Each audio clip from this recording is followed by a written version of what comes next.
Welcome to another episode of China Update, where I provide you guys with the most up-to-date political, economic and geostrategic analysis on the world's number 2 economy. My name is Tony. Let's jump in. Okay, happy Thursday everybody. Yesterday, Wednesday, at approximately noon local time in Shanghai, the PRC's elderly former paramount leader, Jiang Zemin, died. That is, according to the official announcement, leukemia and multiple organ failure was the official cause of death. He was 96.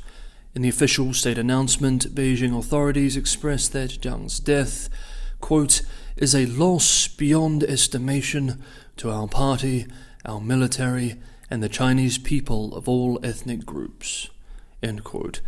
There is a funeral committee which will be chaired by Xi Jinping and consisting of dozens of current and retired senior leaders, and we will likely see a gathering at the Great Hall of the People in Beijing in the next week or so.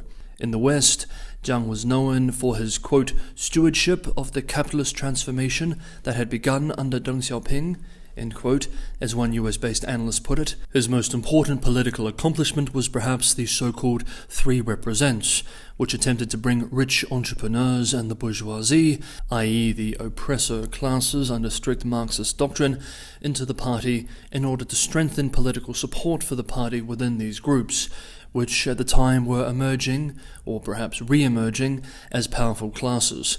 He was a very powerful leader who famously maintained much influence after his official retirement, both through formal and informal networks of control and influence. Western critics of Jiang have pointed to his at times brutal campaigns against dissent domestically, as well as his scorn for Western-style political values as being unsuited for China. As I said in the note with yesterday's video, Jiang's death has come at a very sensitive time for the People's Republic of China, with recent public frustrations over zero COVID and sporadic small-scale protests in major cities across the country. Quote, there is a history of public displays of mourning for departed leaders turning into expressions of dissatisfaction with the current leadership, specifically the 1976 Tiananmen incident, 3 months after Zhou Enlai died, and the 1989 protests sparked by the death of Hu Yaobang in April. There has been an outpouring of remembrances online, but so far no reports of any significant gatherings. If there are to be any spontaneous large public displays of mourning, Shanghai is the most likely place, both because of all the things he did for the city over the years, and also because of the widespread anger over the lockdown disaster earlier this year. End quote. But analysts warn that we should not expect anything like 1989. Quote, any repeat of 1989 appears extremely unlikely under Mr. Xi's heavy net of security. The death of Jiang Zemin will not have a ripple effect in Chinese politics. End quote. Okay, next up, we may be seeing signs of loosening while outbreaks are spreading across the country. We have yet to see any indication of major cities unwilling to go full Shanghai-style lockdown. Yesterday, too, China's COVID czar, Vice Premier Sun Chunlan, held a meeting at the National NHC.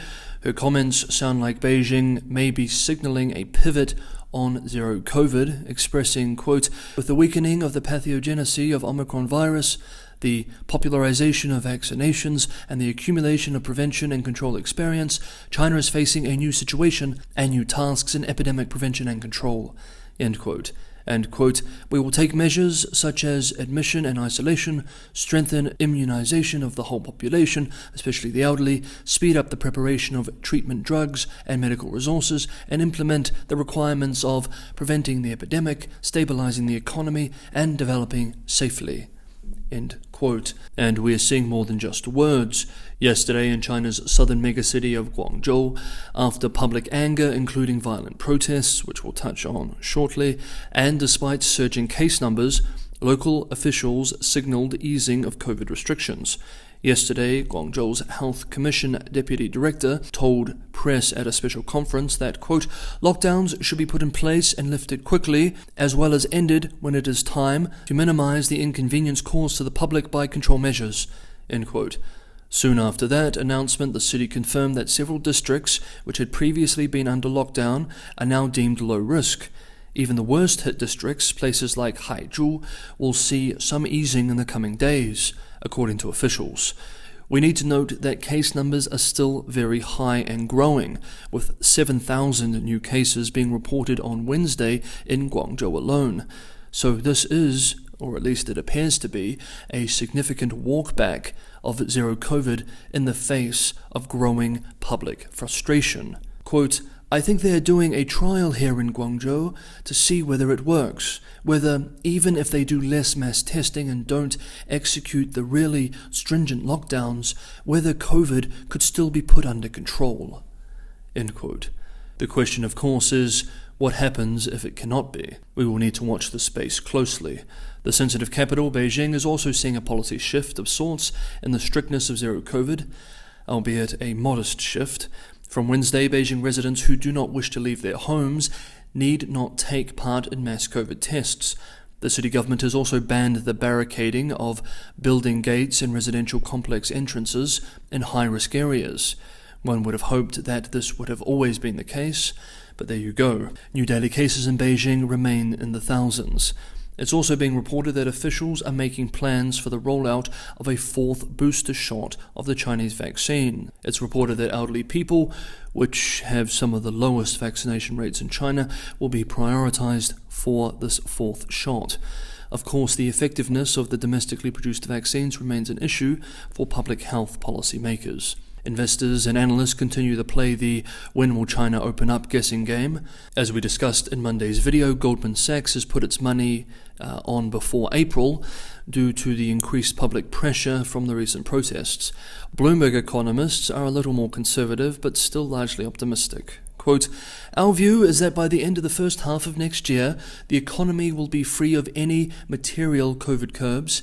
An acceleration, either by design or not, is more likely than a deceleration. End quote.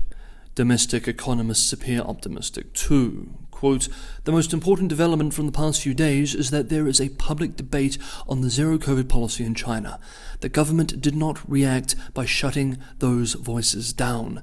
Instead, there are signals that the government is listening to the public and taking actions to address their concerns. End quote. Now, it's important that we stress that what we have been observing here are signs and signals of a possible easing of restrictions and an accelerated timetable for reopening, even with all the risks that would entail. We remember, though, that zero COVID is still very much officially in place and that hundreds of millions of people remain affected by lockdowns and restrictions of varying degrees across the country. Finally, for today's video, we need to look once again at the national protest situation. Hey guys, if you're enjoying the video, don't forget to hit that like button. As always, anyone who can go that extra mile and help keep China Update sustainable, Patreon and Buy Me a Coffee links are in the description below. This is a tremendous help for me to continue with China Update. As always, guys, thank you so much, everybody, for the ongoing support. Okay, let's end today's video by briefly updating the protest situation. As we anticipated in Monday's video, the weekend protests in the critical centers of Shanghai and Beijing have not repeated in recent days, or at least we have not seen any repeat as of the filming of this. The security services have been doing exactly as we anticipated earlier this week, going to the homes of demonstrators with warnings for some and arrests for others. One Guangdong-based lawyer representing about 24 protesters told Hong Kong media that police took away her client's phones. She expressed that the authorities are likely searching through cell phones and social media accounts to figure out the lines of communication and possible leaders in order to keep the activism from becoming a movement. Quote, after that, they will punish the important figures, find the pattern of communication, and stop other protests from happening. End quote.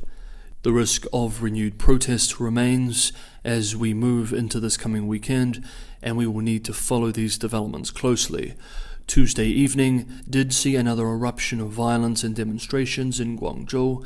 It appears that, unlike the weekend protests, these protests were led by poor, frustrated communities of migrant workers. And while their suffering has been far deeper and more prolonged, they will likely receive less public sympathy than their more affluent and educated counterparts in Shanghai and Beijing. It appears that Jiang Zemin's efforts to build a China that represents the interests of the bourgeoisie and upper middle class perhaps have been too successful. Okay, that is today's episode of China Update. Thank you so much, everybody, for watching. Tomorrow we will have more economic updates. The last few days of episodes have been so focused on the protests and zero COVID, etc., that we've sort of neglected the economic side of things. So we need to make sure we rectify that in tomorrow's video.